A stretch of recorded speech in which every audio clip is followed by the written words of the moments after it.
ఇష్టానికి మాట్లాడుతూ ఉన్నారు సనాతన ధర్మం మీద. అయ్యప్ప స్వామి మీద మాట్లాడతారు, సరస్వతి దేవి మీద మాట్లాడతారు.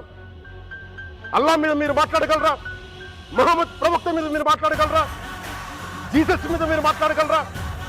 అందరూ కూర్చొని సనాతన ధర్మం మీద, వినాయకుడి మీద జోకులు వేస్తారు, దుర్గాదేవి మీద జోక్స్ చేస్తారు, సరస్వతి దేవి మీద జోక్స్ చేస్తారు. మా మనోభావాలు గాయపడవా?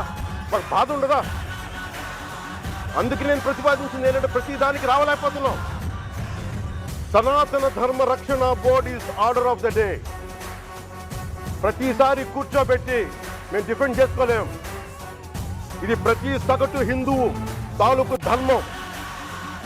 ఇదే ఇస్లాం మీద దాడి జరిగితే ఎంతమంది బయటకు వస్తారు, ఎంతమంది నిరసన తెలియజేస్తారు? రోడ్ల మీద రమ్మని చెప్పట్ల. కనీసం మీకు కోపం కూడా రాకపోతే మేము ఏం చేస్తాం? గుడికి వెళ్ళే ప్రతి హిందువు బాధ్యత కాదా ఇది?